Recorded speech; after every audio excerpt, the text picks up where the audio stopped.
Halo Pak. Iya, halo. Iya, maaf Pak, ini laptopnya agak ada sedikit ini Pak. Ya, Eh, iya Pak, saya hari ini bersyukur boleh ngikutin terus dari hari ke hari, dan minggu ini saya juga mendapatkan berkat dari apa yang Bapak sampaikan hari ini.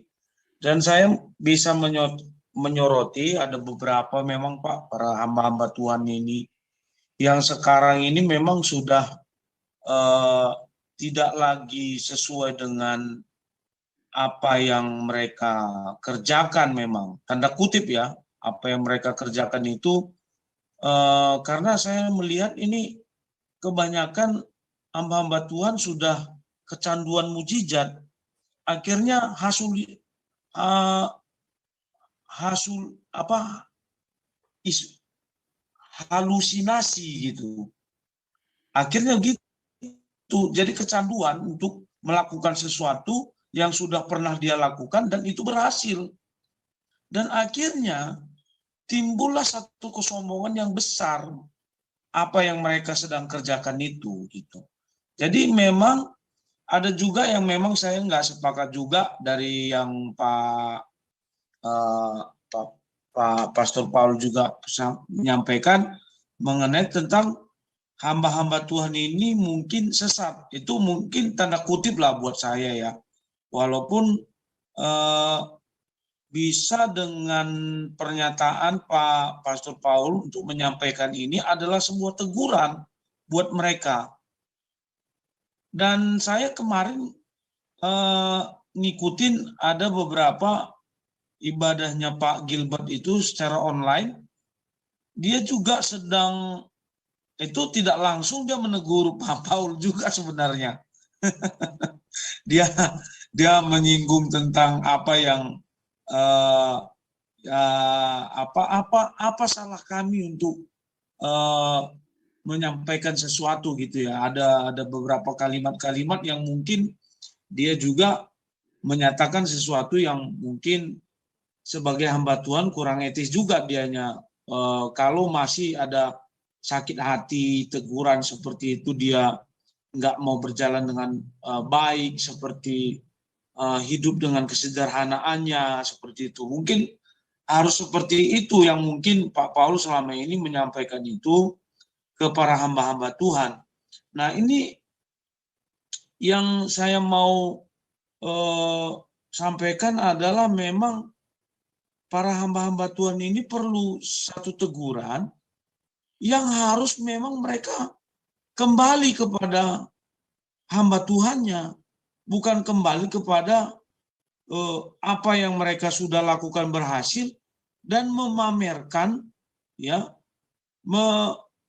apa ya namanya, untuk mengangkat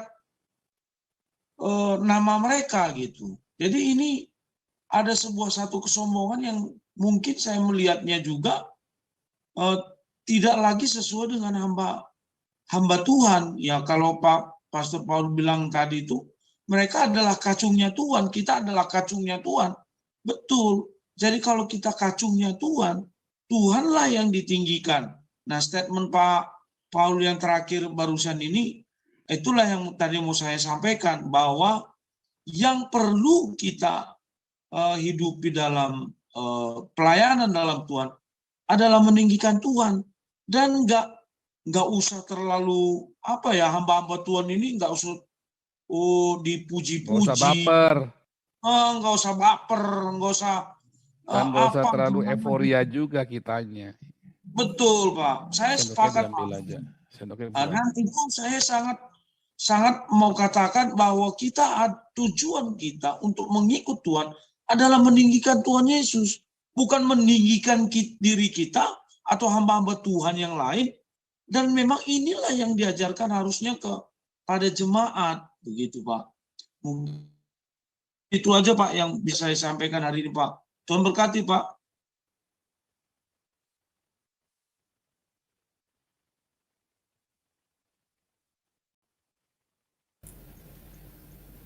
Mikrofonnya Pak Paul. Iya, betul ya. Masalah Gilbert tadi kan sempat nanya dia ya. Saya sempat dikasih tuh, saya sempat dikasih videonya itu. Salah kami apa? Ya Iya, banyak. Salahnya banyak. Salahnya karena kamu marah-marah. Dikritik kok iya, marah-marah. Itulah tandanya kamu salah. Kenapa saya nggak merasa dia lagi nyinggung saya? Ya karena saya nggak merasa yang seperti dia ngomong kok. Saya nggak merasa seperti dia ngomong kok. Iya kan? Gilbert tahu kok handphone saya, dia kontak temennya dia buat ngomongin saya di Belanda kok. Ya, saya dibilangin ya, kalau kamu nurut sama saya, nanti semua akses di Eropa untuk gereja-gereja Indonesia dikasih saya. Saya bilang, nggak mau, nggak, jangan dong Pak, nanti saya nggak nabi lagi nanti. Saya bilang begitu, nanti saya nggak jadi nabi lagi. Dia pikir ini saya mau jadi, dia pikir saya kayak Gilbert ya, yang khotbah itu mau cari duit. Enggak ya, saya tiap minggu, tiap hari minggu ini kita ya, ya kan Anda sudah tahu lah penghasilan saya lah semua ya. Ya kan nggak perlu begitu, Tuhan yang pelihara kita kok. Kalau Tuhan suruh apa kita nurut. Kita ini hanya kacung, hanya jongosnya Tuhan. Ya, jadi betul. kalau salahnya apa ya, salahnya banyak. Saya salahnya apa banyak. Bedanya saya nurut sama Tuhan. Bedanya saya nurut sama Tuhan. Ya, makanya saya nggak boleh kompromi. Saya nggak boleh kompromi. Lalu kalau ada orang mau fitnah saya, ya nggak apa-apa. Kita cuma klarifikasi sekali. Nanti kalau ada lagi yang jawab yang saya perlu klarifikasi, ada pertanyaan, kalau kebetulan saya tahu ya saya jawab. Ya, tetapi kan kalau mau handphone saya terbuka. Kalau memang niatan baik, orang-orang ini kalau niatan baik kenapa nggak nelpon saya? Ya kan? Nah, berarti kan niatnya nggak baik. Ya kan? Berarti kan niatnya nggak baik kan, kayak Amin Wijaya, Saifuddin. Berarti kan memang niatnya nggak baik sama saya kan. Yuswa Tewu, mereka tahu handphone saya kok. Berarti niatnya nggak baik. Gilbert pun tahu. Oh, temennya dia malah disuruh buat neken saya di sini kok. Nah, berarti kan niatnya nggak baik. Kalau orang niat baik kayak saya itu loh, kemarin ada salah satu diaken kita salah ngomong gitu ya, salah ngomong bukan dia, saya tahu ini orang bukan orang nggak benar, ini orang baik ya. Langsung saya telepon, kamu jangan gitu ngomong, ngawur kamu. Gitu. Itu namanya niatan baik. Kalau niatan nggak baik didiemin saja, singkirin. Tapi karena niatan baik, kita datang, kita tegur. Karena yang dia ngomong bahaya. Kita tegur. Kan nomor handphonenya saya punya. Benar nggak? Nggak punya pun bisa nanya. Kalau niat baik. Dasarnya niatnya nggak baik. Tahu nggak bedanya? Ya, kalau si Andi Simon itu niatnya baik, dia bisa cari tahu Patrick Smith. Patrick Smith, ini nomor saya, tolong hubungi. Benar nggak? Saya dapat Muriwali, apa saya tahu nomornya Muriwali? Enggak, saya nanya. Muriwali tahu nomornya saya. Ya, kita debat, kita tidak cocok masalah teologi, saya seberangan jauh, saya tidak setuju sama sekali teologi Muriwali, menurut saya dia ngawur, dokternya dokter Keblinger. Tetapi ya kalau memang dasarnya tapi kan tinggal telepon saja. Rudeki Gadas pernah ngomongnya, kalau berani debat, saya tidak terima congos, Deki Gadas punya nomor handphone saya, kalau mau dia telepon saya. Enak aja pakai kurir. Sehebat apa kamu? Kan begitu kan? Kalau kamu mau ngomong-ngomong sama saya sendiri, saya nggak terima, saya tidak suka dicomblangi, tidak suka pakai makelar. Karena saya bekas makelar kasus, jadi saya tahu di makelaran itu nanti bakalan ruwet. Loh, saya mau debat sama Menahem Ali aja saya tak temuin sendiri kok, tak samperin sendiri kok. Itu. Jangan pakai comblang. Kalau kita punya masalah sama orang, ya Gilbert segala macam, samperin dong orangnya. Kalau kamu punya masalah. Ya Andi Simon, Tony Daud, samperin. Jangan malah ngancem-ngancem. Nah dari situ, salahnya di mana? Nah itulah salahnya. Kok masih nggak tahu salahnya di mana? Pakai marah-marah lagi kan, pakai ngancem-ngancem. Ya 3 serangka ini ya, termasuk si Saifuddin Yosua Tewu. Nah itu jangan ya. Saya ngomong ini sebut nama ya, supaya jangan di ngomong pakai kata bersayap. Saya sebut nama langsung sengaja, supaya Anda tahu yang saya maksudkan. Apakah saya menghakimi?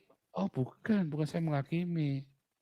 Ini kan teorinya kan begini, Alkitabnya bilang begini, ya. Terus Anda ngomongnya berbeda. Saya cuma tinggal taklopin aja. Berarti apakah Andi Simon masuk surga? Enggak loh. Kalau kamu tidak mengampuni, maka Bapamu tidak mengampuni. Lalu jawabnya, oh saya sudah mengampuni. Itu kan buat pelajaran dia, masuk supaya jerah. Hukum kan tetap harus berjalan. Nah, nanti Tuhan ngomong gitu sama kamu di akhir zaman. Oh, aku ampuni kamu, tapi tetap kamu masuk neraka. Oh, saya ampuni kamu, tapi tetap masuk neraka. Kan begitu nanti kan Tuhan ngomong sama Andi Simon kan. Saya ampuni kamu, tapi kamu tetap masuk neraka. Hukum tetap berjalan. Kan nanti ngomongnya begitu Tuhannya. Sama ampunilah kami sebagaimana, sama seperti kami mengampuni orang yang bersalah kepada kami. Saya ampuni omongannya, tapi hukumnya tetap jalan. Nah itu nanti Tuhan sama kamu juga begitu. Makanya saya bilang Andi Simon pasti masuk neraka. Kalau caranya dia begitu. Ya. Jadi itu bukan menghakimi, saya lagi kasih tahu. Supaya jelas, ini kan drama di depan mata. Kalau nggak siap, ya jangan main YouTube. Gilbert, Tony Daud, Andi Simon. Kalau kamu nggak siap untuk dikritik, untuk dikata-katai di depan orang, ya jangan main YouTube. Anda pecundang, kalian pecundang. Ya termasuk orang-orang reform ini. Ya, coba sekarang kalau dibalik Muri Wali yang dikritik, kencang-kencang juga. Coba kalau dibalik Pak Mangapul Sagala yang dikritik. Cuman Pak Mangapul Sagala itu luar biasa ya. Luar biasa. Dalam hal ini saya akui Pak Mangapul Sagala lebih rendah hati. Waktu dia mau ngelaporin Yosua Tewu ke polisi, nggak jadi loh. Waktu Mangapul Sagala mau ngelaporin layar teologi ke polisi, sempat ada yang ngancam kan di ini, laporin aja. Saya tahu keluarganya Mangapul Sagala ya. Itu keluarga orang-orang hebat. Tapi nggak pernah Mangapul Sagala laporin polisi loh. Tetap dilayani. Nggak tahu kalau nanti dia berubah nggak tahan ya. Tapi sekarang mas saya anggap Pak Mangapul orang rendah hati. Ya, saya anggap ya. Saya anggap dia itu orang rendah hati. Saya nggak cocok dengan teologinya Mangapul, tetapi kita harus bilang yang bagus memang bagus kok. Ya, itu. Jadi kita harus objektif. Berarti saya yang paling benar cuma Nabi ke-20. Iya, makanya saya kan bilang Nabi ke-26. Kalau nggak Nabi, masa Nabi salah gimana Anda? Enggak ya, enggak begitu ya. Tapi itu kira-kira begitu Pak Ardian. Saya ngerti maksudnya. Jadi si itulah tadi ya. Paulus dalam hikmat Roh Kudus berkata, teladanilah aku seperti aku meneladani Kristus. Kita hamba-hamba Tuhan, kita anak-anak Tuhan, kita orang tua, kita yang sebagai guru, kita yang sebagai kakak harus berkata kepada orang yang mengikuti kita, teladanilah aku seperti aku meneladani Kristus. Itu tanggung jawab loh, kita harus berani ngomong begitu loh. Awasilah dirimu dan ajarimu. Dan ajaranmu, bertekunlah dalam semuanya itu.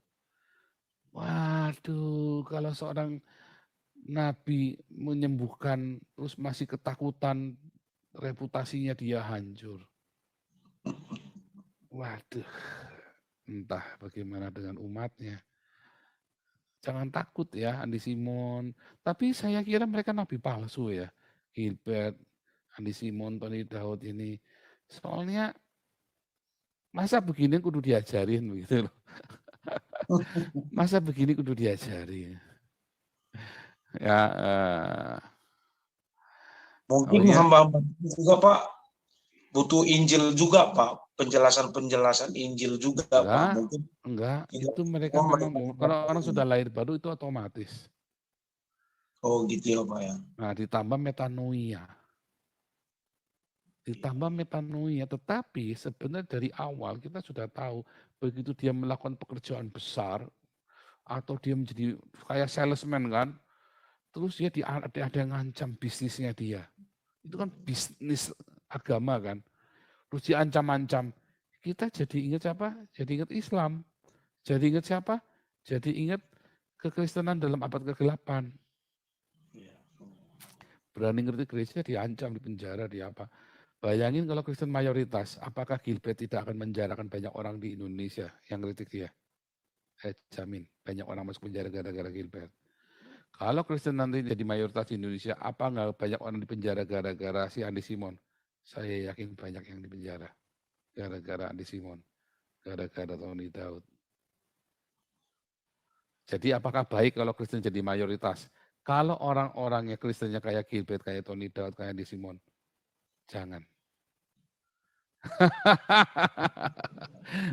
Jangan, lebih bahaya. Anda kemunafikan demi kemunafikan nanti. Ya. Oke Pak.